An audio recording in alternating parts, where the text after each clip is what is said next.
اور اگر میں نے ان حرکتوں سے اجتناب کیا تو نتیجہ یہ بھی نکل سکتا ہے کہ جس کھڑکی سے مجھے اندر داخل کیا گیا تھا اسی کے ذریعے چلتی ٹرین سے باہر پھینک دیا جائے، اور یہ کام ان دونوں کے لیے مشکل نہیں تھا۔ چنانچہ خود کو اس کے رحم و کرم پر ہی چھوڑ دیا اور اس نے میرا وہ حال کیا کہ خدا کی پناہ۔ ایک بار پھر ڈرتے ڈرتے اس کی جانب دیکھا تو وہ نیم آنکھوں سے مجھے دیکھ رہی تھی۔ اس کی نگاہوں میں بے چینی تھی، جیسے کہہ رہی ہو کیسے جوان مرد ہو، حسن کو تمہاری طرف مائل ہے، وہ تمہیں شہ دے رہا ہے اور تم ابھی تک خاموش ہو۔ اسے کیا معلوم تھا کہ اس حسن سے میری روح فنا ہو رہی ہے، لیکن قسمت میں جو لکھا ہے پورا ہو کر ہی رہتا ہے۔ جب مجھے مائل کرنے کی تمام کوششیں ناکام ہو گئیں تو جارحیت کا دور شروع ہو گیا اور کمبر کے نیچے سے میری کلائی آہنی گرفت میں جکڑ لی گئی۔ ایک جھٹکے سے مجھے اپنی طرف کھینچا گیا، میرا ہاتھ مکھن کے ڈھیر سے ٹکرایا۔ شاید اس نے اپنا نچلا جسم کسی طرح عریاں کر لیا تھا۔ آنکھوں میں تارے ناچنے لگے۔ ہربنس کے آدمی کا خطرہ مول لے سکتا تھا اگر اس خطرہ عظیم کا امکان ہوتا، لیکن بہرحال اب پھنس گیا تھا تو کوئی نئی مصیبت مول لینے کے لیے تیار نہیں تھا، اس لیے اس مصیبت کو بھگتتا رہا۔ دل کو ایک عجیب سی قرار کا احساس تھا، لیکن اس احساس کا اظہار زندگی کے لیے خطرہ بن سکتا تھا۔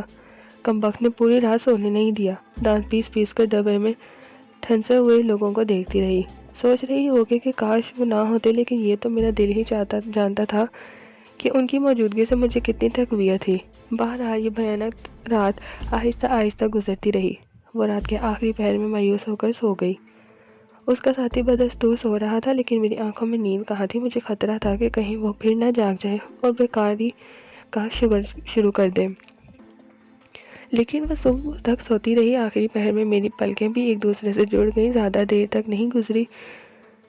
اس کا احساس آنکھ کھلنے کے بعد ہوا تھا۔ آنکھوں میں مرچیں سی بھری ہوئی تھی۔ سب سے پہلے کیگارو پر نظر پڑی، اس نے کمبل اتار دیا تھا اور شیشہ گرا دیا تھا۔ پھر رات کے بھیانک واقعات کا تصور کر کے گھبرائے ہوئے انداز میں ٹمس سارڈی کی طرف دیکھا۔ وہ بھی رات بھر کی جاگی ہوئی تھی، اس لیے آرام سے سو رہی تھی۔ کمبل کے نیچے پہلے اپنا اور پھر ٹٹور کر اس کا لباس برابر کیا۔ زندگی کو شدید خطرہ لاحق تھا کہ گارو کنگال بھی نہیں معلوم ہوتا تھا جو سب چلنے دیتا۔ پھر اس نے خود پر سے کمبل سمیٹ کر صرف سارڈی کے اوپر ڈال دیا۔ ہیلو، کہ گارو نے مسکراتے ہوئے میری طرف دیکھا اور میں بھی خوشی علاقے سے مسکرا دیا۔ ہم استنبول کے قریب ہیں، اس نے کھڑکی کی طرف اشارہ کرتے ہوئے کہا، اور مجھے ایک ہلکی سی خوشبو کا احساس ہوا۔ ہوا اندر آ رہی تھی اور اس میں سمندر کی سیل رچی ہوئی تھی۔ دور افق پر ایک نیلی لکیر ابھر آئی تھی۔ گاڑی کی رفتار کسی حد تک تیز ہو چکی تھی۔ پھر سرسبز کھیتوں کا سلسلہ شروع ہو گیا۔ جلتی ہوئی آنکھوں کو سبزے نے ایک عجیب سا سرور بخشا اور میں اسے دیکھتا رہا۔ پھر اس سمت کھیتوں کا سلسلہ ختم ہو گیا اور سنگ مرمر کا پانی ریل کی پٹری سے آ لگا۔ دوسری طرف نہ جانے کیا تھا، آدمیوں کی دیوار کے پار دیکھنا ناممکن تھا۔ پھر گاڑی کی رفتار سست ہونے لگی۔ حیدر پاشا کا اسٹیشن قریب آ رہا تھا۔ مسٹر فریڈرک، کی گارو نے کی آواز نے چونکا دیا اور میں اس کی طرف متوجہ ہو گیا۔ استنبول کتنی بار آئے ہو؟ اس نے سوال کیا۔ پہلی بار، میں نے گردن ہلا دی۔ بس تو پھر ساتھ رہے گا۔ میں یہاں تیسری بار آیا ہوں، یہاں سے بخوبی واقف ہوں۔ اس نے فیصلہ کر لیا۔ ایک لمحے کے لیے تو روح فنا ہو گئی، لیکن پھر سوچا استنبول میں اگر اسی کے ساتھ ابتدا کی جائے تو کیا برا ہے۔ بھاگنا ہوگا تو جب دل چاہے گا بھاگ جاؤں گا، کم از کم ماحول ہی دیکھ لوں۔ کیا سوچ رہے ہو؟ کی گارو نے پوچھا۔ کچھ نہیں، ٹھیک ہے، میں نے جلدی سے گردن ہلا دی۔ جیب کی کیا پوزیشن ہے؟ اس نے کندھے پر ہاتھ مارتے ہوئے پوچھا۔ پیسے موجود ہیں اور بھی بہت کچھ ہے، میں نے جواب دیا۔ ویری گڈ، میرے پاس زیادہ پیسے نہیں ہیں، لیکن فکر مت کرو، جو کچھ تمہارے پاس ہے مجھے دے دینا، دگنا کر کے واپس کر دوں گا اور میرا بھی کام بن جائے گا۔ میں نہیں سمجھا، میں نے کہا۔ ابھی نہ سمجھو، سمجھ جاؤ گے۔ بس میرے اوپر اعتماد کرنا، بے ایمانی آدمی نہیں ہوں۔ دوستوں کا دوست اور دشمنوں کا سب سے بڑا دشمن، اس نے ہنستے ہوئے کہا۔ ٹھیک ہے مسز کیگارو، مجھے بھی دوست پاؤ گے، میں نے کہا اور وہ زور زور سے ہنسنے لگا۔ پاشا کا اسٹیشن آ گیا اور مسافر اترنے کی تیاری کرنے لگے۔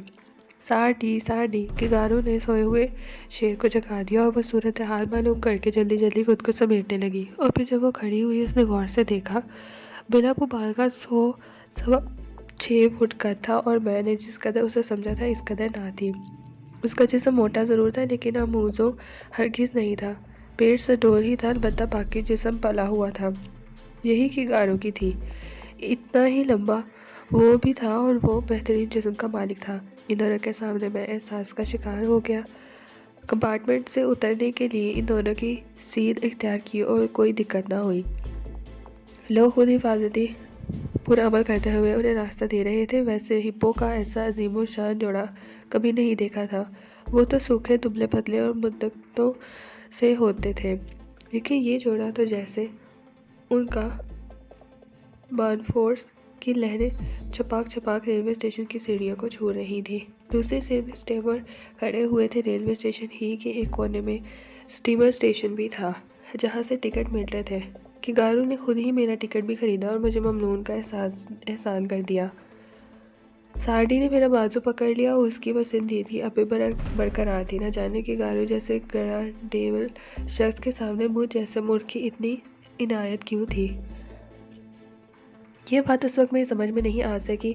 ہم ایک اسٹیمر میں اتر گئے، دوسرے مسافر بھی جلدی جلدی اسٹیمر میں کود رہے تھے، اور جب پھر سواریاں پوری ہو گئی تو اسٹیمر کا بھوں بھوں کر بہ آواز میں چیخا اور پھر وہ گھوم کر آگے بڑھنے لگا۔ ہم ایشیا سے جدا ہو رہے تھے۔ دوسرے کنارے پر یورپ تھا، گنبدوں اور میناروں کا شہر استنبول، ایک عظیم تاریخ کا حامل ماضی، بازنطائن قسطنطنیہ اور حال استنبول۔ استنبول کے بارے میں جو تھوڑی سی بہت معلومات تھی وہ میرے ذہن میں چکرانے لگی اور چند ساتھ کے لیے میں ماحول سے بے خبر ہو گیا۔ کیگارو اور سارڈی بھی خاموشی سے آبنائے باسفورس میں دوڑتی ہوئی مسافر برادر کشتیاں، سامان سے لدے ہوئے بیڑے، مچھیروں کی لاتعداد کشتیاں، دنیا کے ہر کونے سے آتے ہوئے تجارتی جہاز دیکھ رہے تھے۔ سمندر کی گہما گہمی قابل دید تھی۔ استنبول ابھر رہا تھا۔ آیا صوفیہ کا عظیم و شان گنبد، احمد مسجد کے 6 نیلے مینار، ترک سلطان کا محل سرا، شاخ زریں پرپل التا، اور اس جنگل میں سینکڑوں پتلے پتلے مینار ہر سو بکھرے ہوئے تھے۔ سمندر کا حسین سفر 10 منٹ میں ختم ہو گیا اور ہم استنبول میں داخل ہو گئے۔ در حقیقت اس پورے سفر میں مجھے استنبول میں قدم رکھتے ہوئے ایک عجیب سی فرحت کا احساس ہوا تھا۔ یہاں کا ماحول بے حد پراسرار اور رومانی تھا۔ ہر طرف زندگی کی گہما گہمی، بھانت بھانت کے لوگ سرگردی کرتے ہوئے۔ دنیا نے اپنے اپنے ملکوں کے لوگ بطور نمونہ بھیجے ہوں۔ سارڈی کی اس طرح میرا بازو پکڑے ہوئے تھی جیسے موقع ملتے ہی میں بازو چھڑا کر بھاگ جاؤں گا۔ ہم یہاں تنہا نہیں تھے، ہماری نسل کے بے شمار لوگ نظر آ رہے تھے، ایک دوسرے سے لاپرواہ، اپنی دھن میں مست، فٹ پاتھوں پر بیٹھے ہوئے، دیواروں سے لگے ہوئے پل گلتا کو پار کر کے اسٹیشن والی سڑک سے ہوتے ہوئے ہم آگے بڑھے۔ سارڈی اب بھی میرا بازو پکڑے ہوئے تھی اور کیگارو آگے آگے چل رہا تھا۔ میں نے سارڈی کی طرف دیکھا تو وہ مسکرا دی۔ میں نے آہستہ سے اس سے اپنا بازو چھڑا لیا اور اس کے ساتھ ساتھ چلنے لگا۔ ہم کہاں جا رہے ہیں سارڈی؟ بالآخر میں نے پوچھا۔ آئن بیگ کے پاس، سارڈی نے جواب دیا۔ یہ کون ہے؟ کیگارو کا دوست، یاروں کا یار۔ وہاں سب کچھ موجود ہے، جس چیز کی خواہش کرو حاضر۔ تمتے ہوئے ہیں۔ خوب۔ میں نے بے بسی کی سانس لی۔ اچھا پھنسا تھا ان دونوں میں۔ اگر چاہتا تو اپنا سامان سنبھال کر دوڑ سکتا تھا۔ یقیناً یہ وزنی جوڑا مجھے پکڑ نہیں سکتا تھا، لیکن اس کی ضرورت بھی کیا تھی؟ استنبول میں داخلہ ہی دلچسپ ہوا تھا، ایک تفریح یہ بھی صحیح۔ ایک آدھ دن ان لوگوں کے ساتھ بھی گزار لیا جائے۔ میں پیدل چلتا رہا۔ ابھی کتنا فاصلہ اور باقی ہے؟ کیگارو کو نہ رکتے دیکھ کر میں نے پوچھا۔ بس تھوڑی دور اور، سارڈی نے جواب دیا، اور یہ تھوڑی بھی بہت معلوم ہوئی۔ تن پتک دیر چلتا رہا اور پھر ایک پرانے طرز کی عمارت کے علاقے میں ہم پہنچ گئے۔ کیگارو کو سڑک چھوڑ کر ایک مکان کے دروازے کی طرف بڑھتے دیکھ کر میں نے گہری سانس لی۔ دروازے پر ہپوان کا چھوٹا سا بورڈ لگا تھا۔ کیگارو نے دروازے کو دھکیلا اور بے تکان اندر داخل ہو گیا۔ سارڈی نے بھی پیچھے روک کر مجھے آگے چلنے کا اشارہ کیا اور میں بھی اندر پہنچ گیا، لیکن اندر قدم رکھ کر میں نے ایک گہری سانس لی تھی۔ باہر سے چھوٹا نظر آنے والا یہ مکان اندر سے نہ جانے کیا تھا۔ دروازے سے دوسری طرف ایک بڑا سا میدان تھا۔ ہاں، اسے میدان ہی کہنا مناسب تھا، صحن تو چھوٹی سی چیز ہوتی ہے۔ یہ میدان کافی وسیع اور ریز تھا۔ اس میں جا بجا درخت لگے ہوئے تھے جن کی شاخوں نے چھت کا کام سنبھال لیا تھا، اور اس پورے صحن میں غول بیابانی بکھرا ہوا تھا۔ بے شمار ہپی مرد عورتیں پڑے ہوئے تھے، ان کے مختصر سامان ان کے ساتھ تھے، چرس اور گانجے کی ناگوار بو، سلفے کا دھواں اور نہ جانے کیا کیا خرافات۔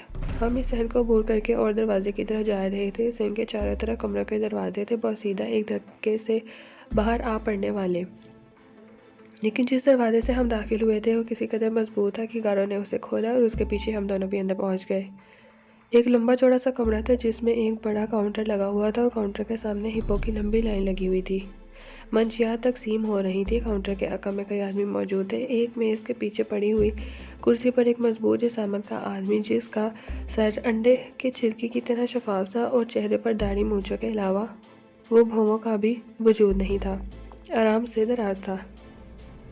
ہے آئن برگ کی گارو نے آواز لگائی اور اس نے چونک کر آنکھیں کھول دیں۔ پھر اس نے سپاٹ چہرے پر ایک نمایاں تغیر پیدا ہوا۔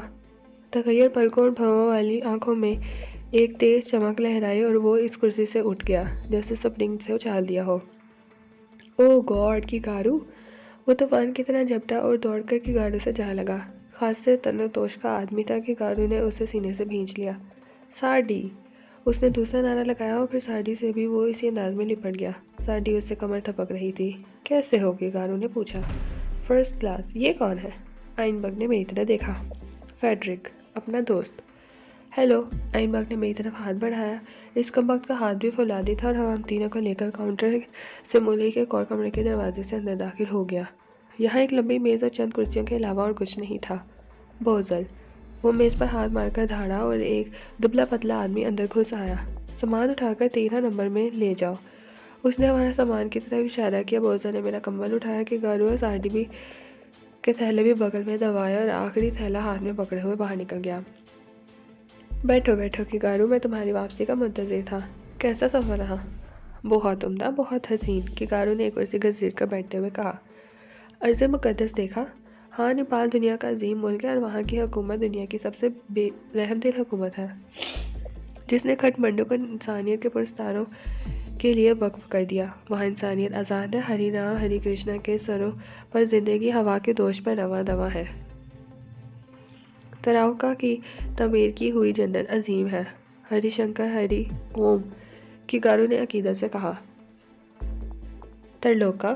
میں نے ذہن میں نام دہرایا۔ یہ نام ہپو میں بہت مقبول تھا۔ کیا اس شخصیت کا کوئی وجود ہے؟ اگر ہے تو یہ کون ہے؟ یوں ہی چند سوالات ذہن میں ابھرے تھے، لیکن ایسے نہ تھے جن کے جوابات کے لیے میں بے چین ہو جاتا۔ وہ لوگ مختلف زبانیں استعمال کرتے تھے اور میں خاموش تھا۔ کی گارو، سارڈی نے سنسناتی آواز میں کہا، میں رات بھر کی تھکی ہوئی ہوں۔ اوہ ہاں، تم آرام کرو۔ سارڈی، تم بھی جاؤ۔ فریڈرک، میں تو ابھی دیر تک آئن برگ سے بات چیت کروں گا۔ پورے 1.5 سال بعد اس سے ملاقات کر رہا ہوں۔ اوکے بگ، رات کو ملاقات ہوگی۔ آؤ ڈیئر۔ سارڈی نے بے تکلفی سے میرا ہاتھ پکڑا اور میرے ساتھ ایک دم ایک عجیب سا خوف جاگ اٹھا۔ سارڈی کی رات کی حرکتیں یاد آ گئی، اس کی بے چینی یاد آ گئی، اور اب وہ مجھے کسی کمرے میں لے جا رہی تھی جہاں ہم سب کا سامان پہنچ چکا تھا۔ میں نے دل میں سوچا اور پھر خود بخود ہنس پڑا۔ سارڈی کمرے سے نکل آیا اور میں بلی کے طرح دبے ہوئے چوہے کی مانند اس کے ساتھ تھا، جو کسی مناسب جگہ بیٹھ کر اسے کھانا چاہتی تھی۔ بہرحال تجربہ بھی صحیح، میری زندگی تجربات کا نچوڑ ہے۔ میں اس کے ساتھ چلتا ہوا صحن میں نکل آیا۔ سارڈی نے ایک آدمی کو اشارہ کیا اور وہ اس کے قریب پہنچ گیا۔ ہے 13 نمبر کدھر ہے؟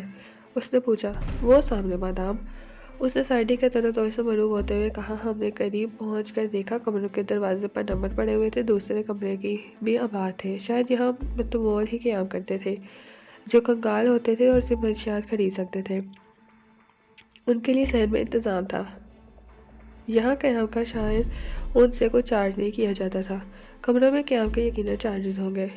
بہرحال سارڈی نے 13 نمبر کمرے کا دروازہ کھولا، پہلے مجھے اندر دھکیلا اور پھر خود اندر داخل ہو گئی۔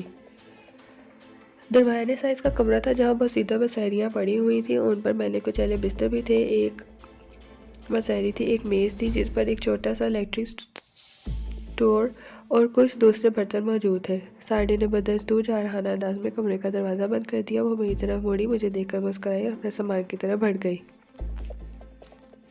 اپنے تھیلے سے اس نے چرس کا ایک پیکٹ نکالا۔ وہ لمبی نلکیاں نکالی اور ماچس وغیرہ نکال کر تیار ہو گئی۔ وہ نلکیوں کا مقصد میں سمجھ گیا تھا، وہ خالص چرس پینا چاہتی تھی، تمباکو کے بغیر۔ ظاہر ہے دیر سے چھٹی ہوئی تھی، چنانچہ میں نے احتیاط سے جیب سے ننھی سی گولی نکالی اور زبان کے نیچے دبا لی۔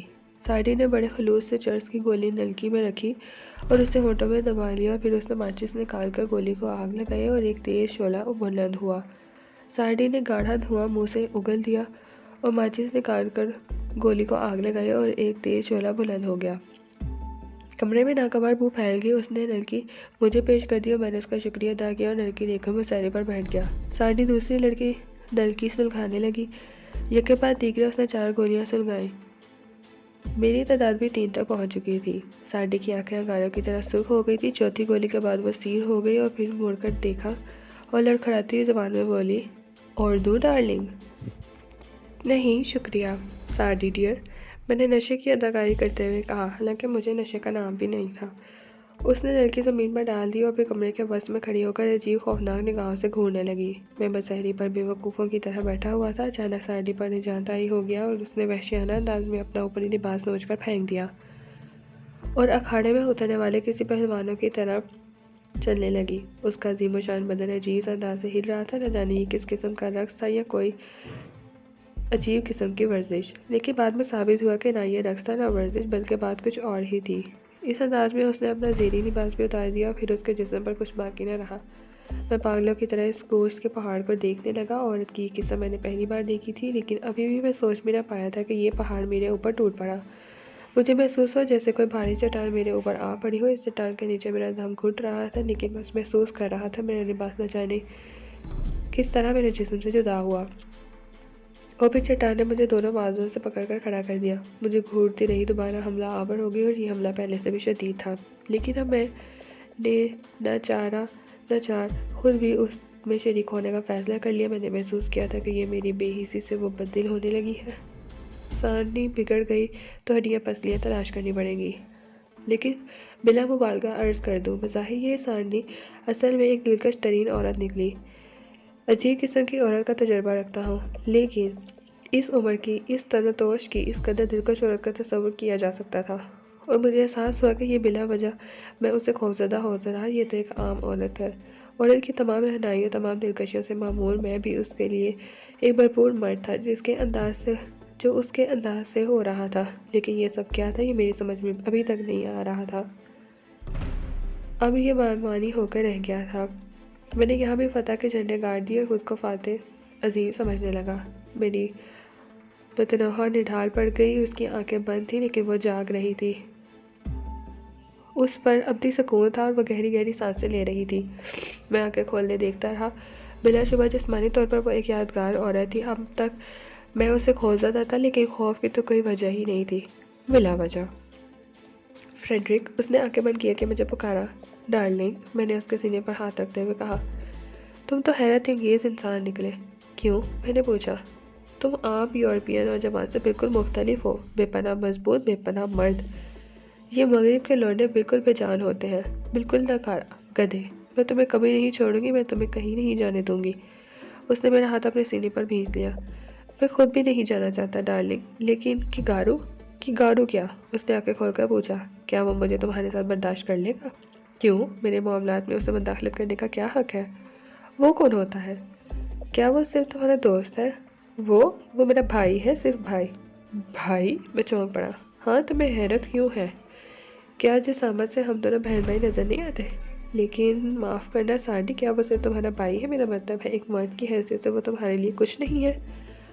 مجھے واقعی حیرت ہوئی۔ ہاں، وہ صرف بھائی ہے، مرد کی حیثیت سے تو وہ کسی کے لیے بھی کچھ نہیں ہے۔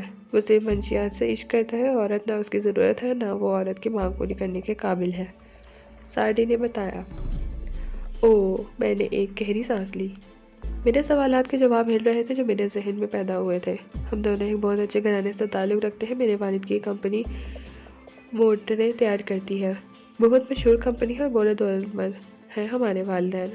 والدہ کا الگ کاروبار ہے اور بھی بہت سے بہن بھائی ہیں، لیکن کیگارو اور میں شروع سے ہی ہم خیال تھے، ہری کرشن کے پجاری ترلوکا کے مرید۔ اس کی تعلیمات سے متاثر ہو کر ہم نے دنیا ترک کر دی اور پہاڑوں میں جا بسے۔ پورے 3 سال تک ہم نے پہاڑوں میں ہری اوم ہری کرشن کا جاپ کرتے گزارے۔ اس کے بعد ترلوکا نے ہمیں ارض مقدس کے سفر کی اجازت دے دی اور ہم چل پڑے۔ اب ہم واپس جا رہے ہیں، طویل سفر کر کے ترلوکا کے قدموں میں حاضری دیں گے۔ سانڈی، میں نے ایک گہری سانس لی۔ یہ ترلوکا کون ہے؟ اور وہ چونک پڑی۔ مطلب؟ اس نے کوہنی کے بل اٹھتے ہوئے کہا۔ تم ترلوکا سے نا واقف ہو؟ ہاں، مجھے اس کی زیارت کبھی نہیں ہوئی۔ میں نے بظاہر اپنے لہجے میں عقیدت پیش کرتے ہوئے کہا، میں اس عظیم شخص کے بارے میں کچھ بھی نہیں جانتا۔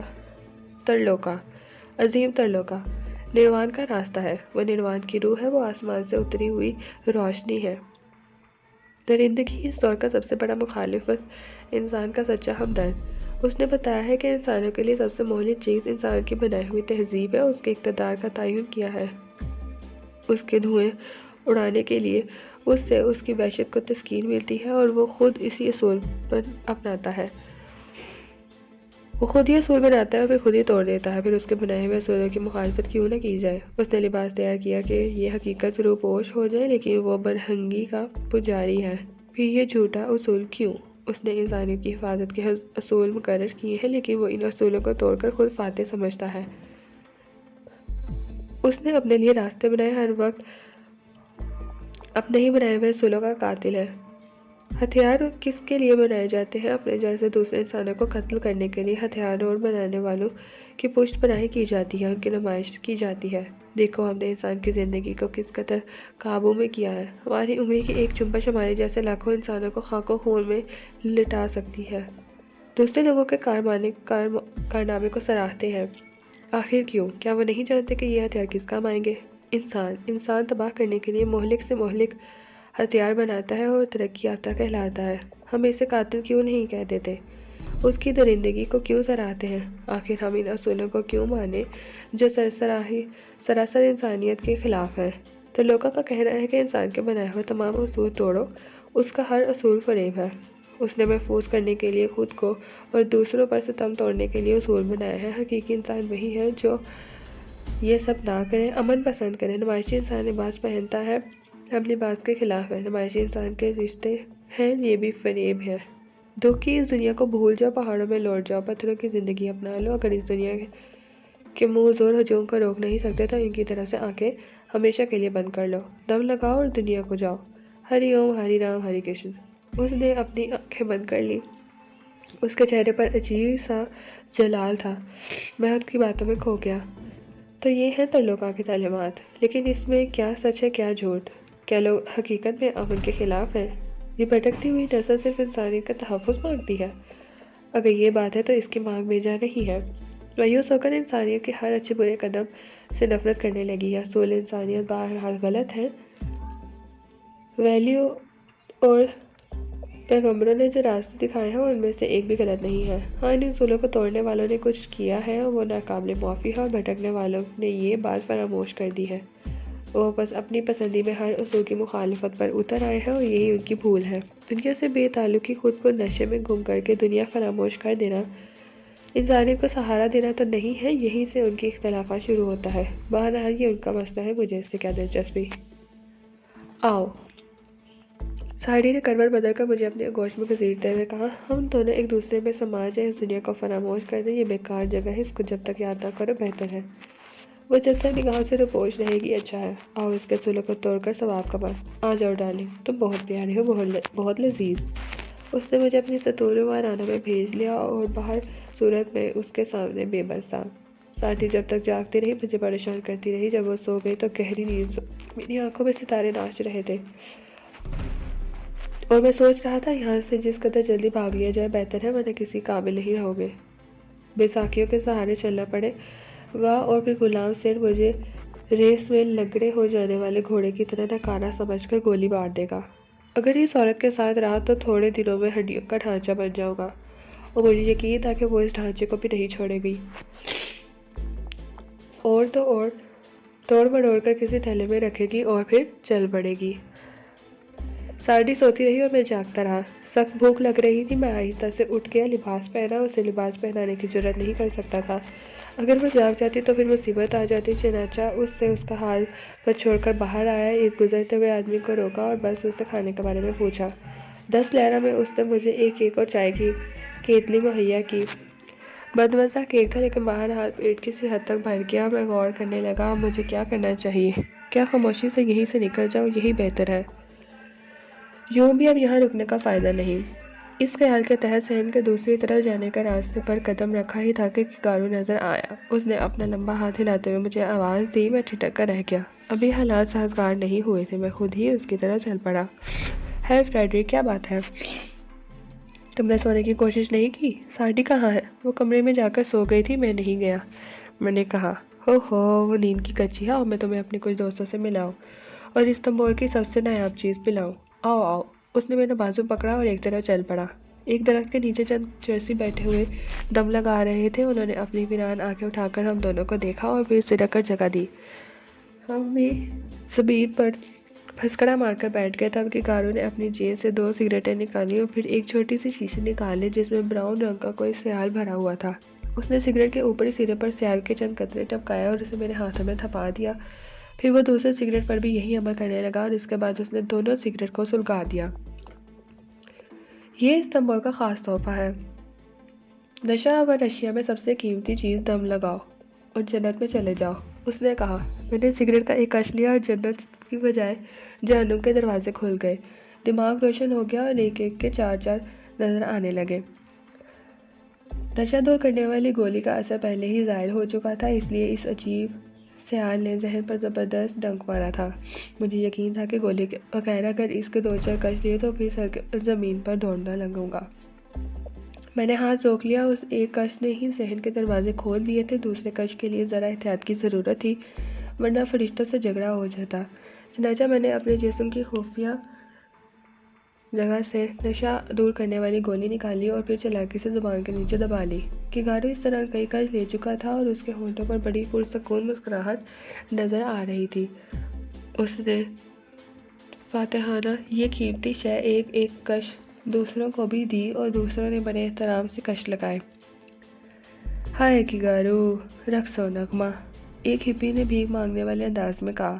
رقص و نغمہ؟ کہ گارو دونوں مٹھیاں بھینچ کر دہاڑا اور ایک لمحے کے لیے خاموشی ہو گئی. لوگ ایک دوسرے کی شکل دیکھ رہے تھے. پھر کسی کونے سے گٹار کی آواز آئی اور کہ گارو اس کی طرف مڑ گیا. لیکن گٹار بجانے والا کچھ لوگوں کے آڑ میں روح پوش تھا. سامنے آؤ. کہ گارو دھاڑا اور اس کی دھاڑ ہاتھی کی چنگاڑ سے کسی طور پر کم نہیں تھی. پارٹ نمبر 4 اختتام پذیر ہوتا ہے. ناول نروان کی تلاش کا بقیہ حصہ پارٹ 5 پہ سماعت فرمائیے.